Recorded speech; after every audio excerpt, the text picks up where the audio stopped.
নিম্নমানের খাবার দেওয়ার অভিযোগে খাবার ফেলে বিক্ষোভ দেখালো ভোটকর্মীরা। এদিন লোকসভা ভোটের জন্য ভোটকর্মীদের ট্রেনিং ছিল রায়গঞ্জ সুরেন্দ্রনাথ মহাবিদ্যালয়। সেইখানে ট্রেনিং শেষে খাবার দেওয়া হয় তাদের। খাবার খেতে নিয়ে ভোটকর্মীরা দেখেন খাবারের মান অত্যন্ত নিম্নমানের। এরপরেই ভোটকর্মীরা ক্ষিপ্ত হয়ে সেই খাবার ফেলে বিক্ষোভ দেখান। ঘটনার খবর পেয়ে ঘটনাস্থলে যান রায়গঞ্জের মহকুমা শাসক কিংসুক মাইতি। মহকুমা শাসককে সামনে পেয়ে অভিযোগ জানান ভোটকর্মীরা।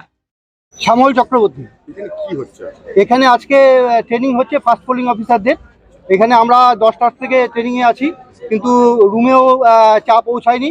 তাছাড়াও খাবারের কুপন দেওয়ার পরে যে খাবারটা আমরা সংগ্রহ করেছি সেই খাওয়ার অযোগ্য এবং সেটা পচা।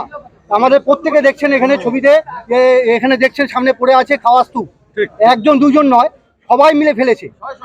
শয়ে লোক খাবার ফেলে দিয়েছে। এটা কি হচ্ছে? হ্যাঁ, এটা কি হচ্ছে আমরা এটা বুঝতে পারছি না। প্রশাসনের এটা কি মানুষ, আমাদেরকে সরকারি কর্মচারীদেরকে মানুষ হিসেবে গণ্য করতে তাদের কি অসুবিধা হয়? আমাদের কাছে প্রশাসনের কাছে এই প্রশ্নটা থেকেই যাচ্ছে। অসুখ হবে আমাদের। কি খাবার ছিল এখানে? খাবার ছিল fried rice, biryani, fried rice আর পনির আর হচ্ছে একটা রসগোল্লা ছিল, আলুর দম। সম্ভবত রসগোল্লা বাদ দিয়ে সবটাই পচা। কারণটা হচ্ছে আমরা খুব স্বাভাবিকভাবে যারা স্বাভাবিক সুস্থতা রাখার চেষ্টা করি, তারা একটা খাবার নষ্ট হলে সেই কন্টেনারে অন্য খাওয়ার চেষ্টা করি না।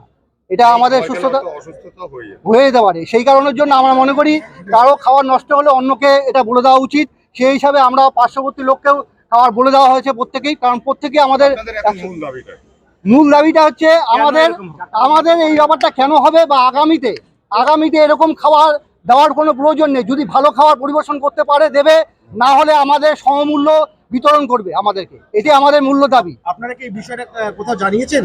না, আমরা এখনো জানাইনি। প্রশাসনের এখানে দেখছি প্রশাসনের কর্তা ব্যক্তিরা আসছেন, ওনারা বিভিন্ন স্থান থেকে খবর নিচ্ছেন। ওনাদেরকে জানাবো বলে আমরা ভেবেছি। অবশ্যই যথাস্থানে যথাসময়ে আমরা জানাবো বলে আমাদের আশা। ব্যুরো রিপোর্ট, উত্তরের প্রহরী।